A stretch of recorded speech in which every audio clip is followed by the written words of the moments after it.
Matius pasal 5. Khotbah di bukit. Ucapan bahagia. Ketika Yesus melihat orang banyak itu, naiklah ia ke atas bukit, dan setelah ia duduk, datanglah murid-muridnya kepadanya. Maka Yesus pun mulai berbicara dan mengajar mereka, katanya, "Berbahagialah orang yang miskin di hadapan Allah, karena merekalah yang empunya kerajaan surga. Berbahagialah orang yang berduka cita, karena mereka akan dihibur. Berbahagialah orang yang lemah lembut, karena mereka akan memiliki bumi. Berbahagialah orang yang lapar dan haus akan kebenaran, karena mereka akan dipuaskan. Berbahagialah orang yang murah hatinya, karena mereka akan beroleh kemurahan. Berbahagialah orang yang suci hatinya, karena mereka akan melihat Allah. Berbahagialah orang yang membawa damai, karena mereka akan disebut anak-anak Allah. Berbahagialah orang yang dianiaya oleh sebab kebenaran, karena merekalah yang empunya kerajaan surga. Berbahagialah kamu, jika karena aku kamu dicela dan dianiaya, dan kepadamu difitnahkan segala yang jahat. Bersukacita dan bergembiralah, karena upahmu besar di surga.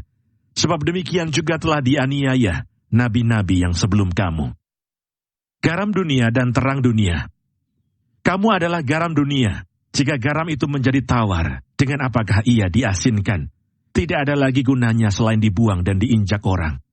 Kamu adalah terang dunia. Kota yang terletak di atas gunung tidak mungkin tersembunyi.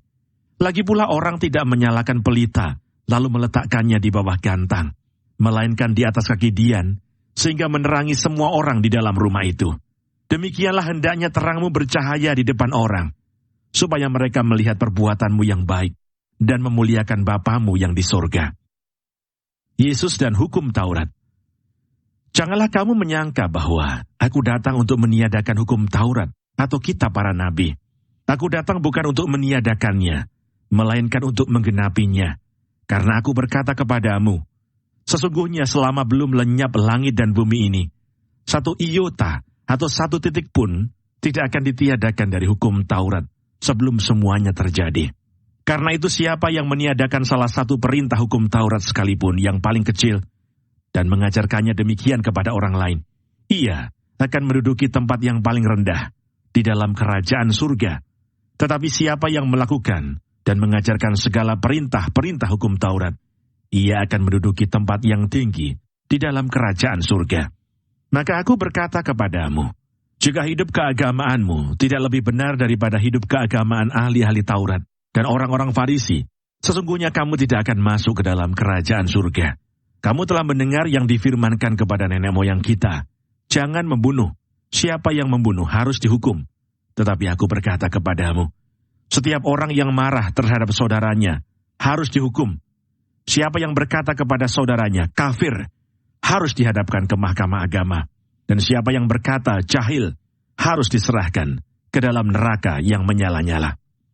Sebab itu jika engkau mempersembahkan persembahanmu di atas mezbah, dan engkau teringat akan sesuatu yang ada dalam hati saudaramu terhadap engkau, tinggalkanlah persembahanmu di depan mezbah itu, dan pergilah berdamai dahulu dengan saudaramu, lalu kembali untuk mempersembahkan persembahanmu itu. Segeralah berdamai dengan lawanmu, selama engkau bersama-sama dengan dia di tengah jalan, supaya lawanmu itu jangan menyerahkan engkau kepada hakim, dan hakim itu menyerahkan engkau kepada pembantunya, dan engkau dilemparkan ke dalam penjara.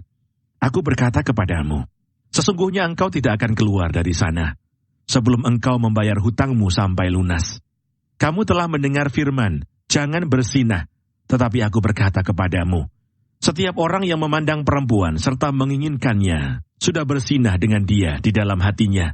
Maka jika matamu yang kanan menyesatkan engkau, cungkilah dan buanglah itu, karena lebih baik bagimu jika satu dari anggota tubuhmu binasa, daripada tubuhmu dengan utuh dicampakkan ke dalam neraka.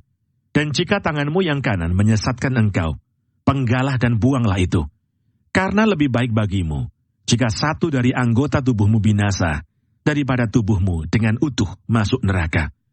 Telah difirmankan juga, siapa yang menceraikan istrinya harus memberi surat cerai kepadanya.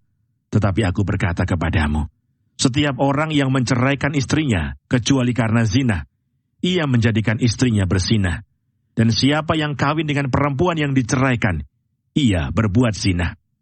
Kamu telah mendengar pula yang difirmankan kepada nenek moyang kita, jangan bersumpah palsu, melainkan peganglah sumpahmu di depan Tuhan. Tetapi aku berkata kepadamu, janganlah sekali-kali bersumpah, baik demi langit, karena langit adalah tahta Allah, maupun demi bumi, karena bumi adalah tumpuan kakinya, ataupun demi Yerusalem, karena Yerusalem adalah kota raja besar. Janganlah juga engkau bersumpah demi kepalamu, karena engkau tidak berkuasa memutihkan atau menghitamkan sehelai rambut pun. Jika iya, hendaklah kamu katakan iya. Jika tidak, hendaklah kamu katakan tidak. Apa yang lebih daripada itu berasal dari si jahat. Kamu telah mendengar firman, mata ganti mata dan gigi ganti gigi. Tetapi aku berkata kepadamu, janganlah kamu melawan orang yang berbuat jahat kepadamu, melainkan siapapun yang menampar pipi kananmu, berilah juga kepadanya pipi kirimu. Dan kepada orang yang hendak mengadukan engkau, karena mengingini bajumu, serahkanlah juga jubahmu.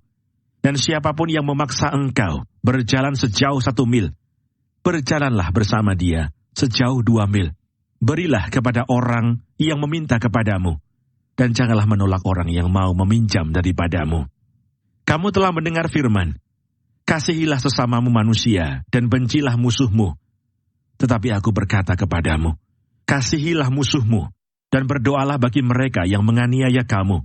Karena dengan demikian, kamu menjadi anak-anak Bapamu yang di sorga, yang menerbitkan matahari bagi orang yang jahat, dan orang yang baik, dan menurunkan hujan bagi orang yang benar, dan orang yang tidak benar. Apabila kamu mengasihi orang yang mengasihi kamu, apakah upahmu? Bukankah pemungut cukai juga berbuat demikian? Dan apabila kamu hanya memberi salam kepada saudara-saudaramu saja, apakah lebihnya daripada perbuatan orang lain? Bukankah orang yang tidak mengenal Allah pun berbuat demikian? Karena itu haruslah kamu sempurna, sama seperti Bapamu di surga adalah sempurna.